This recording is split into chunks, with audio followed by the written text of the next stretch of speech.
આ પ્લેલિસ્ટની અંદર આજે નેક્સ્ટ વિડીયોની અંદર તમારું ખૂબ હાર્દિક સ્વાગત કરું છું। આજનો જે વિડીયો છે અથવા તો આજનો જે ટોપિક આપણો રહેવાનો છે એ ટોપિક જે છે એ છે આરબીઆઈના કાર્યો। આપણે ગયા વિડીયોની અંદર શીખ્યા હતા બેઝિક ઓફ આરબીઆઈ। આરબીઆઈ એટલે કે રિઝર્વ બેંક ઓફ ઇન્ડિયા, અને હવે શીખવાના છીએ એ છે આરબીઆઈના કાર્યો। આ શીખવા શું કામ જરૂરી છે? આ ન શીખીએ તો ન ચાલે? તો કે ન ચાલે। શું કામ ન ચાલે? કારણ કે આરબીઆઈ જે છે એ આખા દેશની બેંકોની બેંક તરીકે માનવામાં આવે છે, અને એ બેંકોનું આખું જે મેનેજમેન્ટ છે, દેશની નાનામાં નાની બેંક હોય તો પણ ભલે અને મોટામાં મોટી બેંક હોય તો પણ ભલે, એનું આખું જે મેનેજમેન્ટ છે, એનો આખો જે વહીવટ છે એ આરબીઆઈ કરે છે, અને એટલા માટે એના કાર્યો જે છે એ સમજવા બહુ જરૂરી છે। હવે એની અંદર સૌથી પહેલા એના જે મુખ્ય બે કાર્યો છે એને આપણે ડિવાઈડ કરી દઈએ, અને જે બે ભાગ પાડી દઈએ। તો એમાં સૌથી પહેલું આવે છે એક કેન્દ્રીય બેંક તરીકે। કેન્દ્રીય બેંક તરીકે આરબીઆઈ ને શું કાર્ય હોઈ શકે? અને બીજી વસ્તુ કે એના જે વિકાસાત્મક કાર્યો છે, એટલે કે દેશના વિકાસ માટેનો શું ફાળો હોઈ શકે? સમાજ લેવલે, દેશ લેવલે વિકાસાત્મક કાર્યો જે છે એની વાતચીત કરવાના છીએ। તો હવે સૌથી પહેલું કેન્દ્રીય બેંક તરીકેની અંદર એના જે મુખ્ય કાર્યો છે એમાં શું શું હોઈ શકે? તો કે સૌથી પહેલું એ છે નોટ છાપવાનું। આ નોટ છાપવાનું। હવે આ નોટ છાપવાનું કાર્ય આવે ને એટલે આપણા મગજમાં એક સવાલ એવો થાય કે ભાઈ, હવે આરબીઆઈ ને એટલી બધી ઓથોરિટી આપી દીધી સરકારે, બરોબર છે, તો આરબીઆઈ નોટ એટલી બધી છાપી દે અને આપણા દેશમાં જે કઈ ગરીબી છે, ગરીબી નાબૂદ થઈ જાય તો એવું કઈ ન થાય? એવો સવાલ થાય। આ વાત ચોક્કસ સાચી, સવાલ થવો જોઈએ। અને જે માઇન્ડ જિંદા હશે, એટલે કે જે મગજ જીવતું હશે એની અંદર, એની ખોપડીની અંદર સવાલ થવો જોઈએ, મારું એવું માનવું છે।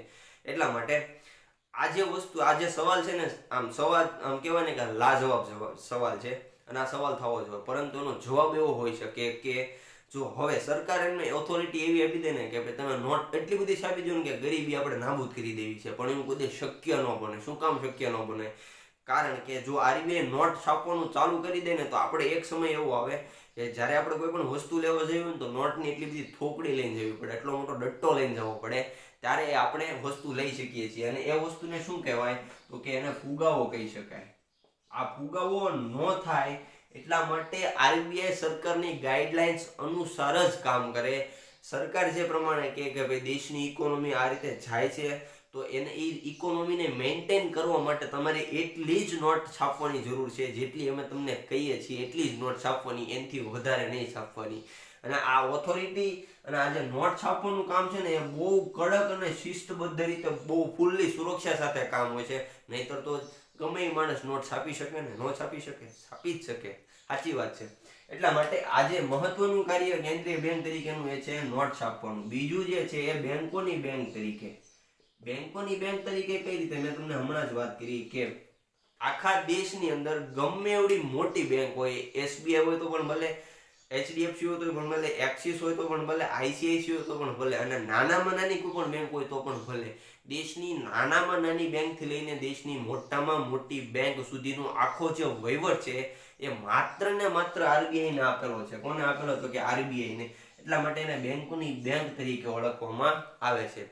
હવે ત્રીજી વસ્તુ, ત્રીજો પોઈન્ટ અથવા ત્રીજું કાર્ય મહત્વનું એ છે શું છે? તો કે સરકારની પણ એક બેંક છે। હવે આ સરકારની બેંક, તમને એમ થાય કે ભાઈ હવે એમડી ભાઈ આ સરકારની બેંક તરીકે શું કઈ રીતે કહી શકાય? કારણ કે સરકાર તો એને ઓથોરિટી આપે છે, તો એ સરકારની બેંક તરીકે શું કામ કહેવાય? તો કે ભાઈ સરકારની બેંક એટલા માટે કહેવાય કે સરકારે કોઈ પણ દેશનો વહીવટ ચલાવે છે, આખું વહીવટી તંત્ર અથવા તો અર્થતંત્ર, ઇકોનોમિક્સ આખું ચલાવે છે, અને એટલા માટે સરકારને જ્યારે પૈસાની જરૂર પડે દેશને ચલાવવા માટે, અથવા તો માની લો કે કોઈ એવી પરિસ્થિતિ દેશ માટે સંકટ ઊભું થયું છે દેશ લેવલે, તો એ સંકટ માટે જ્યારે પણ એની જે જનસંખ્યા છે, એના જે લોક સમુદાય છે, એના જે રહેવાવાળા લોકો છે, દેશના નાગરિકો છે, એ લોકોને સહાય પૂરી પાડવા માટે, કોઈ પણ ભંડોળ પૂરું પાડવા માટે સરકારને બેંક પાસે જવું પડે છે। શું કામ? કારણ કે સરકારનું કાર્ય ખાલી માત્ર ને માત્ર દેશ ચલાવવાનું છે, બાકી બીજો વહીવટ કરવાનું એનું કાર્ય નથી। એટલા માટે સરકારને પણ એક ટાઈમે ક્યાં જવું પડે? તો કે આરબીઆઈ પાસે જવું પડે, અને એટલા માટે સરકારની બેંક તરીકે ઓળખવામાં આવે છે। હવે ચોથો પોઈન્ટ એ છે કે તો કે આ જે વિદેશી હુંડિયામણ છે, વિદેશી હુંડિયામણ, હવે આ વિદેશી હુંડિયામણ એટલે શું?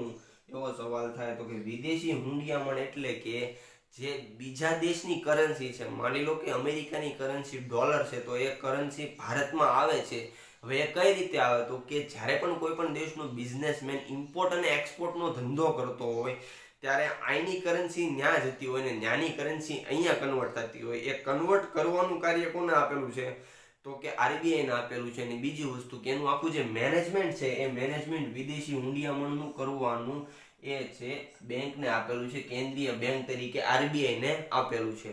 હજી એક પોઈન્ટ લઈએ તો કે મહત્વનો પોઈન્ટ એ છે કે કોઈ પણ બેંક છે એ બેંકને લાયસન્સ આપવાનું,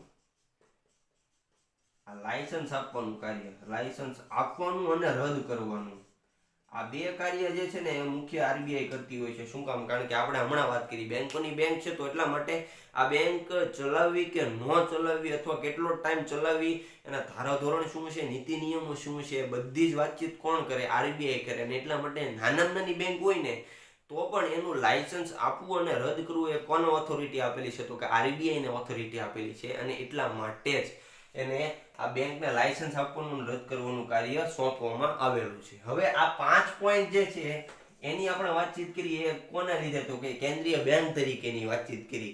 હવે જે વાતચીત કરવાની છે એના વિકાસાત્મક કાર્યોની અંદર તો કે વિકાસાત્મક કાર્યોની અંદર આરબીઆઈ શું કરે છે તો કે લોક જાગૃતિના કાર્યક્રમો ગોઠવે છે. આ લોક જાગૃતિના કાર્યક્રમો કઈ રીતે તો કે માની લો કે કોઈ નાણાકીય વસ્તુમાં તમને ખબર જ નથી પડતી, એટલે કે નાણાકીય અથવા તો રોકાણકીય સમજ આપવાનું કાર્ય કરે છે.